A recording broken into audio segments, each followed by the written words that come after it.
আমি নিপুণ আপনাদেরকে বললাম, আমাকে যতবার গ্রেফতার করা হয়েছে, একটা প্রশ্ন ডিবি অফিসের ডিবি হারুন সাহেব ডিবি প্রধান, এবং তার আগে ডিবির প্রধান ছিলেন বাতেন সাহেব, 3 বার আমি গ্রেফতার হয়েছি। 3 বার তাদের একটাই প্রশ্ন, আপনি হিন্দু হয়ে কেন বিএনপি করেন? এটা তো বিরল, আপনারা হিন্দু হয়ে কেন বিএনপি করেন? একবার আপনাদের অনেকের মধ্যে এই প্রশ্নটা আসতে পারে, আমরা হিন্দু হয়ে কেন বিএনপি করি?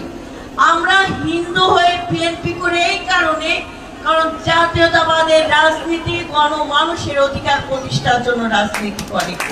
জাতীয়তাবাদের শক্তি বাংলাদেশের জনগণের অধিকার প্রতিষ্ঠার জন্য আমরা সংগ্রাম করি, লড়াই করি। আজকে আমি হিন্দু হয়ে বিএনপি করি, আমি ঢাকা জেলা বিএনপির সাধারণ সম্পাদক, এই দলই আমাকে নির্বাচিত করেছে।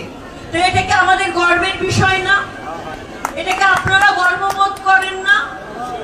এই কারণে আমাদের সমাজের আরো অগ্রগতি, হিন্দু সম্প্রদায়কে আমরা নাগরিক হিসেবে সকল ধর্মের নিরাপত্তা পাওয়ার অধিকার সংবিধানে দেওয়া আছে। আমরা হিন্দু বলে নিজেদেরকে সংখ্যালঘু কখনো ভাববো না, আমরা বাংলাদেশি, এটাই হচ্ছে আমাদের সবচেয়ে বড় পরিচয়। এবং আগামী দিনে বিএনপি যদি আপনাদের ভোটে, জনগণের ভোটে রাষ্ট্র পরিচালনার দায়িত্ব পান, বিএনপি যদি রাষ্ট্র পরিচালনার দায়িত্ব পায়, আমি আপনাদেরকে কথা দিচ্ছি, আমাদের নেতা বাবু গয়েশ্বর চন্দ্র রায়ের পক্ষ থেকে আমরা আপনাদেরকে কথা দিচ্ছি, আমাদের প্রত্যেকটি জায়গায় সারা বাংলাদেশে হিন্দুদের নিরাপত্তা নিশ্চিত করা হবে। একই সাথে হিন্দু, মুসলিম, বৌদ্ধ, খ্রিস্টান আমরা যারা আছি, আমরা আমাদের অধিকার সবাই, আমরা একজন আরেকজনের অধিকার আমরা রক্ষা করব। একটা জিনিস মাথায় রাখবেন, অধিকার সবসময় আদায় করে নিতে হয়, অধিকার কেউ কারোটা দিয়ে দেয় না। আর সংখ্যালঘু, এই কথাটা ভুলে যাবে, সংখ্যালঘু বলা মানে নিজেকে দুর্বল করে দেয়া। আমরা দুর্বল নয়, কারণ আমরা বাংলাদেশি।